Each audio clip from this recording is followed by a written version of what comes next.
Big TV భక్తి సమాచారం WhatsApp ఛానల్లో జాయిన్ అవ్వండి. అన్ని విశేషాలు ఎప్పటికప్పుడు తెలుసుకోండి.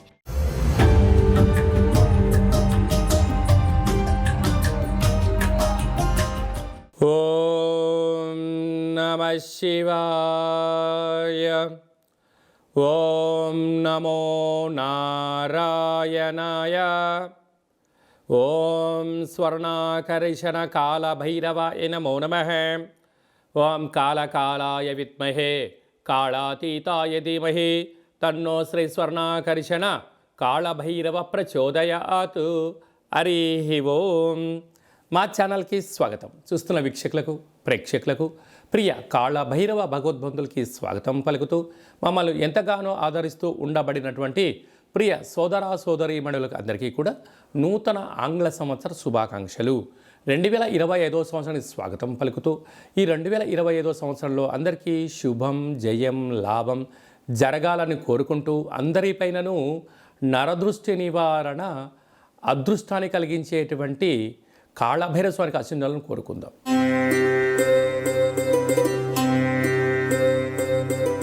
మేషరాశి వారికి ఈ 2025 సంవత్సరం ప్రారంభం నుండి అలాగనే మనకు తెలుగు ఉగాది పండగ నుంచి ఆదాయ వ్యయాలు ఎలా ఉండబోతున్నాయో ముందస్తుగా తెలుసుకునే మానవ ప్రయత్నం చేద్దాం. మేషరాశిలో ఏ నక్షత్రాలు వస్తాయనగా అశ్విని నక్షత్రంలోని 4 పాదాలు, భరణి నక్షత్రంలోని 4 పాదాలు, కృతికా నక్షత్రంలోని 1 పాదం కలిపితే మేషరాశి. చాలామందికి పుట్టినటువంటి కాల సమయంలో డేటా ఆఫ్ బర్త్లో ఉండవు కనుక పేరు యొక్క మొదటి అక్షరాన్ని అనుసరిస్తూ ఆ రాశిని తెలుసుకునే ప్రయత్నం చేద్దాం. చు, చే, చో, లా, లి, లు, లే, లో, ఆ అక్షరాల వద్ద మేషరాశి జాతకులే. మేషరాశి యొక్క అధిపతి కుజ భగవానుడు. వీరికి ఆదాయం 2, వ్యయం 14. అంటే మేషరాశి వారికి ఈ సంవత్సరంలో మే తర్వాత ఏళ్లనాటి శని ప్రారంభం కాబోతుంది. ఆ సందర్భంగా కూడా మనం గుర్తుపెట్టుకొని అనవసరమైన ఖర్చులు అధికంగా ఉన్నాయి, ఆదాయం చాలా తక్కువగా ఉంది కనుక వీలైనంత వరకు ఖర్చులు తగ్గించుకోవడం, ఏదైతే అవసరాల నిమిత్తం కొద్దిపాటి హార్డ్ వర్క్ చేయడం, ధర్మబద్ధంగా ఉండడం, ఆధ్యాత్మికంగా ఉండగలిగితే ఖర్చులను నివారిస్తూ విశేషమైనటువంటి అప్పుల పాలు కాకుండా ఉండడానికి అన్ని జాగ్రత్తలు తీసుకోవాలని చెప్పి జ్యోతిర్విజ్ఞానం తెలియజేస్తుంది. అలాగనే రాజ్యపూజ్యమవుదు 5, అవమానం 7.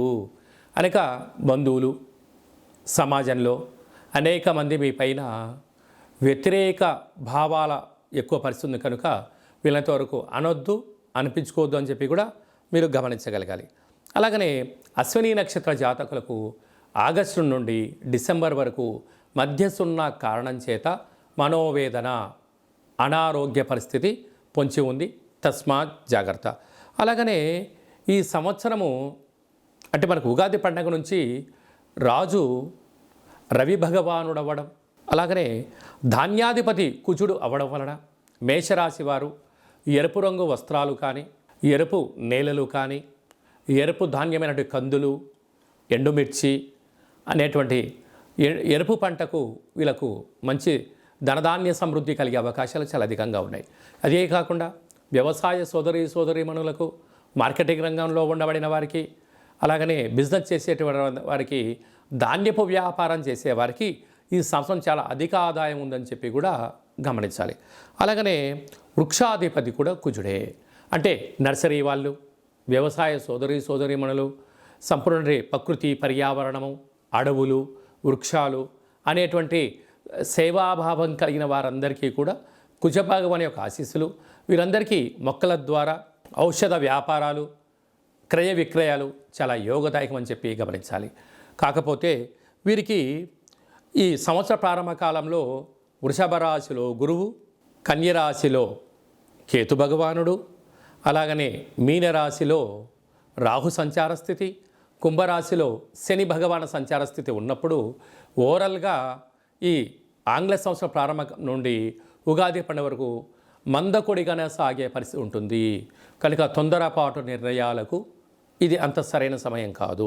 నూతనమైన పెట్టుబడులు, వ్యాపారాలు ప్రారంభించాలి అనుకుంటున్న వారందరికీ ఇది మంచి శుభ తరుణం.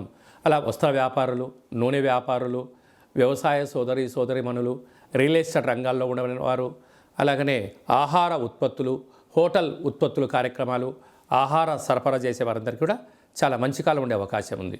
కనుక వీలైనంత వరకు ఈ సంవత్సరంలో మీ ప్రతి నెలలో మీ జన్మ నక్షత్రం రోజున అష్టమి, పూర్ణిమ, అమావాస్య సందర్భంగా దూరావాయు జల ప్రయాణాలు పెట్టుకోవద్దు. వీలైనంత వరకు యంత్రాలతో, ఆయుధాలతో సాహసోపేతమైనటువంటి పనులు చేయొద్దు. వీలైనంత వరకు మౌనం, సౌమ్యం, ఆధ్యాత్మికత, జీవన శైలి, ప్రతిరోజు సూర్య నమస్కారం చేయడము, ప్రతిరోజు కాళభైరవ మంత్ర సాధన చేయడం కానీ, అష్టకాన్ని వినడం కానీ, కుక్కలకు కానీ, పక్షురాజు అయినటువంటి కాకులకు ఆహారాన్ని పెట్టడం వలన సకల నరదృష్టి తొలగిపోయి ఏలనాటి యొక్క శని తీవ్రత తగ్గుతుందని చెప్పి కూడా గమనించాలి. శని భగవానుడు వస్తూ రాజయోగాన్ని ఇస్తాడు. ఎప్పుడు సత్కర్మ చైవ సత్ఫలిత అంటాడు. అంటే నువ్వు మంచి కార్యక్రమాలు బాగున్నప్పుడు చేసినట్లయితే, కాలం బాగోలేనప్పుడు ఆ సత్కార్యక్రమాల పుణ్యం వలన మనం అధోపతి కాకుండా ఉండడానికి అవకాశం ఉండేది. దుష్కర్మ చైవ దుష్ఫలిత, నువ్వు ఏమైనా చెడ్డ కార్యక్రమాలు చేసినప్పుడు కాలం అనుకూలంగా లేనప్పుడు ఆ యొక్క ప్రభావం పడి శారీరకంగా, మానసికంగా, ధనపరమైనటువంటి చిక్కులు పొంచి ఉంటాయి అని చెప్పి కూడా మీరు గమనించాలి. కనుక మేషరాశి వారందరికీ కూడా ఎన్నో రకాలమైనటువంటి ఇబ్బందుల కాలంతోనే ప్రారంభమవుతుందని చెప్పి కూడా గుర్తుపెట్టుకోగలరు. అందుకే మనకు ఉగాది పండగ నుంచి 3వ స్థానంలో గురువు, 5వ స్థానంలో కేతువు, లాభస్థానంలో రాహువు, వ్యయంలో శని భగవానుడు ఉంటున్నాడు. కనుక కాలానికి అనుకూలంగా మనము సత్కర్మలు చేపట్టి మనకు మంచి ఫలితాలు కూడా తెచ్చుకోవచ్చు అని చెప్పి కూడా గమనించాలి.